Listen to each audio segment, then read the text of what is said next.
quelle est la différence entre la gravitation universelle et le poids?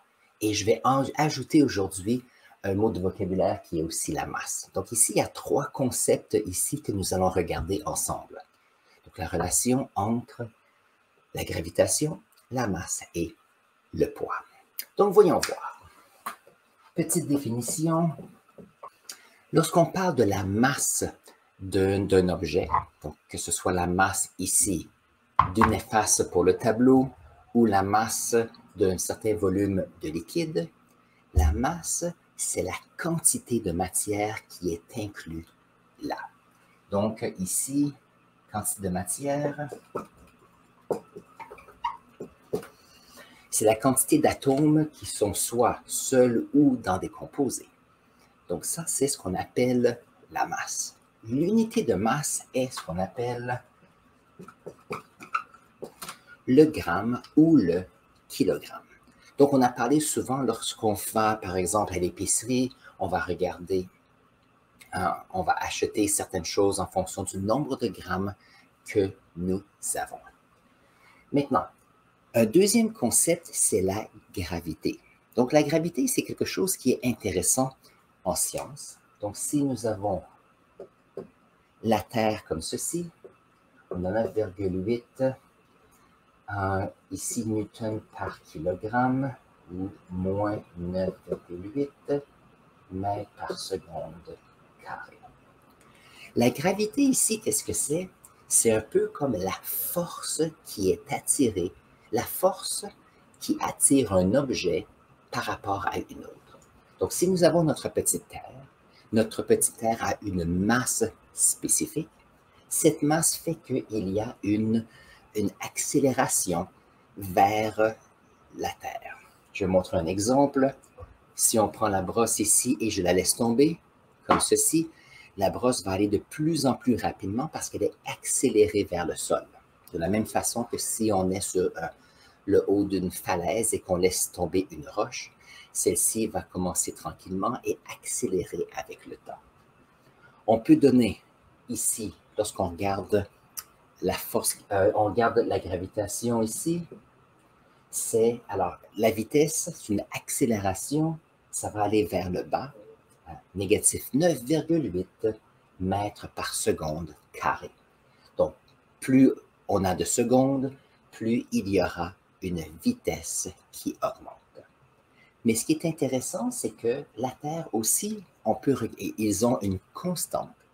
Et cette constante, c'est 9,8 newtons par kilogramme. C'est la force qui est appliquée à 1 kilogramme de masse par rapport à notre petite Terre. Donc, j'ai fait une petite recherche tout à l'heure.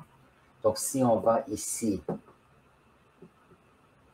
sur la Lune, nous avons 1,6 newtons par kilogramme. Et si nous avons Mars, comme ceci, nous avons 3,72 newtons par kilogramme. Est-ce qu'on peut voir ça? Très bien. Ça veut dire que, alors si on regarde dans le passé, on a regardé peut-être des bouts de films où il y avait des astronautes sur la Lune qui marchaient. On pouvait voir qu'ils faisaient de grands sauts. Et la raison pour cela, c'est que si on regarde ici, la force qui retient ici les kilogrammes sur notre Terre est de 9,8 newtons par kilogramme. Par contre, sur la Lune, c'est 1,6 newtons. Ça veut dire que puisque la Lune est plus petite, il y a moins de force qui attire les objets. Donc, on a ici une gravitation qui est beaucoup plus petite. On a 1,6 ici, donc ça veut dire que quelqu'un avec les forces musculaires peut sauter beaucoup plus loin. Si on va sur Mars, c'est 3,72 newtons par kilogramme. Alors ça, c'est important parce que si on pense à envoyer des humains sur la Lune, il faut penser à la gravité. Nous, ici, c'est facile. Nous marchons à la surface de la Terre. Nous avons les rivières et les cours d'eau. Nous avons les salles de toilette, par exemple, ou les douches. Nous savons que la gravité dirige l'eau vers le bas.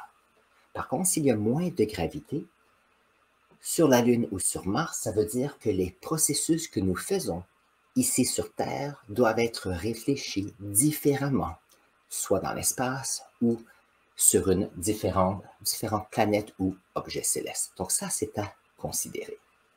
Très bien. Donc ça, c'est une question de gravitation. Et lorsqu'on parle de poids, qu'est-ce que ça veut dire? Donc le poids, comme ceci. J'avais une définition tout à l'heure. Voyons voir si...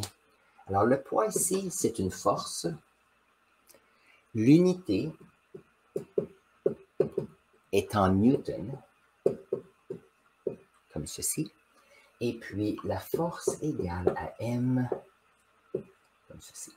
Donc cette force qui est le poids, c'est la masse d'un objet multipliée par cette gravitation qui attire cela. Donc, on parlait de masse tout à l'heure. La masse, c'est la quantité de matière qu'il y a dans l'objet. Le poids, c'est comment est-ce que cet objet est attiré vers notre Terre.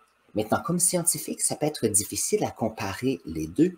Donc, voyons voir si on peut donner des exemples précis. Si nous sommes sur la planète et nous avons 1 kilogramme d'eau comme cela, on prend une balance, on mesure la masse ici et on obtient un nombre. Puisque la planète Terre est notre point de référence, on a appris à avoir des unités de masse à la surface de notre planète. Donc, tout le travail qu'on a fait sur la chimie avec les masses atomiques, les masses moléculaires, c'est basé sur le fait qu'on est sur notre planète, donc un point de référence. Alors ça veut dire que si on a une masse de 1 kg d'eau ici sur la Terre, est-ce que ça c'est différent si nous sommes sur la Lune ou sur Mars et si on parle de poids? Donc, si on a le poids ici sur la Terre, comme ceci, nous avons une masse de 1 kg. Nous multiplions par la gravitation ici qui est de 9,8 newtons par kilogramme. Nous avons les unités qui s'annulent ici. Donc, on a 9,8 newtons. Ça veut dire que la force ici, ou le poids de ce kilogramme d'eau est de 9,8 newtons. Donc ici, ça fait partie de notre discussion sur la planète et on parle de Mars. Avec les traditions, qu'est-ce qui est arrivé? C'est qu'on a un peu mélangé et fusionné les définitions de masse et de poids. On s'est dit, les deux sont en kilogrammes. Maintenant, lorsqu'on parle de la société en général, des personnes qui sont peut-être moins enclins aux sciences, ceci est accepté assez facilement et souvent on ne voit pas la différence. Mais aussitôt qu'on étudie les sciences, aussitôt qu'on regarde le vocabulaire qui est très précis, c'est là qu'on doit les considérer. Donc, si nous avons une masse de 1 kg d'eau, nous avons ici un poids de 9,8 newtons. Donc, si vous parlez à un physicien, si vous parlez à un scientifique, et quelqu'un va dire qu'il y a un poids de 1 kg, cette personne va vous corriger, va dire vous avez une masse de 1 kg. Donc ça ici, c'est pour la planète Terre. Maintenant, j'ai choisi 1 kg parce que c'est facile, parce qu'une fois ici, cette constance ici gravitationnelle, c'est 1 fois ce nombre. Ça veut dire que si nous allons sur la Lune, prenons un autre.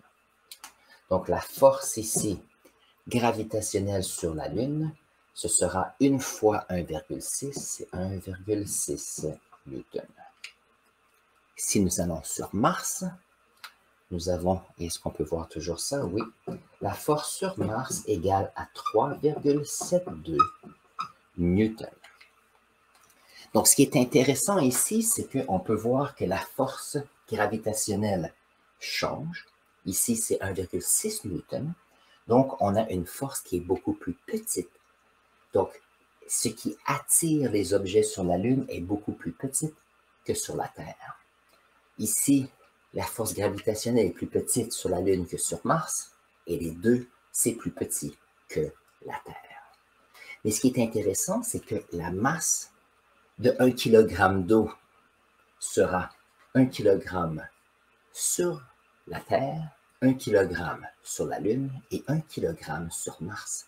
Parce que le kilogramme est la quantité d'atomes. Et puisque la quantité d'atomes est le même que l'on soit sur Terre, sur Mars ou sur la Lune, dans l'exemple que je donne, on a une masse égale, mais le poids est différent. Et la raison de cela, c'est que la gravitation change dépendant de l'astre, la masse reste constante et le poids dépend de la gravitation d'où on est. Et bien sûr, voyons voir si je peux retrouver ce matin. Je faisais un peu de recherche. Voyons voir si je peux retrouver les nombres que j'avais tout à l'heure. Voyons voir où c'est. Okay. Donc, si on prend notre système solaire, où nous avons un soleil qui est immense, qui est notre étoile, l'intensité du champ gravitationnel du soleil, c'est 274. Donc, si nous avons ici sur la Terre 9,8 newtons par kilogramme, le Soleil, c'est 274. C'est pour ça que le Soleil a la capacité, pas seulement d'attirer certains objets célestes, mais va pouvoir attirer des planètes entières et faire ce système solaire que nous avons. Et bien sûr, plus l'objet céleste est petit, plus le poids d'une matière sera petite. Par contre, si l'objet grandit, ce sera bien sûr de plus en plus grand. Et donc ça, c'est la différence entre la masse et le poids en fonction de la gravitation. Quelquefois, on peut utiliser ici, voyons voir. Ah oui, c'est le champ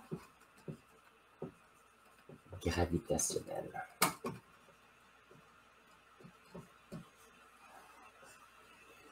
Donc, lorsqu'on parle ici, j'essaie de trouver un mot qui pouvait définir ceci, les newtons par kilogramme, c'est ce qu'on appelle le champ gravitationnel qui dépend de la masse. Un petit point intéressant, notre planète Terre est immense, donc notre planète Terre nous attire vers elle. Mais puisque nous avons une masse aussi comme humain, ça veut dire que vous qui regardez cette vidéo, vous, avec votre masse, vous attirez la planète Terre vers vous. Donc, si vous sautez dans les airs, vous retombez sur celle-ci parce que la planète vous attire, mais vous pouvez aussi considérer le fait que si vous sautez dans les airs, vous attirez la planète vers vous aussi. Maintenant, si on prend le volume de notre Terre et la masse totale de la Terre, comparé à nous qui est très, très, très, très petit par rapport à la masse totale, c'est presque négligeable. On pourrait dire que c'est négligeable à cause des différences de dimension ici. Mais tout de même, la planète vous attire et vous attirez la planète. Ça veut dire que si on prend deux personnes côte à côte, d'une certaine façon, il y aura un champ gravitationnel entre les deux. Mais puisque les masses sont tellement petites, on ne ressent pas cela. Ce serait intéressant. Si on était pour mettre deux personnes dans l'espace sans gravitation côte à côte, est-ce qu'ils s'attireraient? Sûrement, mais peut-être que ça prendrait, je ne sais pas, des décennies ou des siècles pour voir des différences. Et puisque nous avons une durée de vie assez courte, on ne pourrait pas voir les différences. Et ça me rappelle, la semaine passée, on a vu le projet DART. Le projet DART, voilà. Vous savez, lorsqu'on a pris une sonde et on a fait une collision, c'est deux objets célestes qui font la rotation entre les deux. Les deux sont assez massives pour avoir une attraction entre les deux. Et donc, ça, c'est à considérer. Oh, j'ai plein d'exemples. Si on pense aux marées, donc sur Terre ici, on a une gravitation qui attire la Lune, et de la même façon, la Lune attire la Terre. Et puisque la Terre est un objet solide, cette Lune qui attire notre planète, on ne remarquera pas que les montagnes vont changer. Par contre, la Lune va faire changer ou déplacer l'eau. Et c'est pour ça qu'on a des marées sur la planète. Pourquoi est-ce qu'on a des marées? C'est que oui, notre planète Terre attire la Lune, mais on a aussi la Lune qui attire notre planète Terre et les mouvements d'eau font une grande différence. Donc, merci de vous être joint à nous aujourd'hui. Si vous avez la chance, j'ai hâte de vous voir dans la prochaine vidéo ici. On va parler d'un autre sujet d'intérêt. Et n'oubliez pas, si vous avez des questions, mettez-les dans la section commentaires en bas parce que je les utilise toujours pour gérer notre émission. Sur ce, au revoir et on se voit aux prochaines vidéos.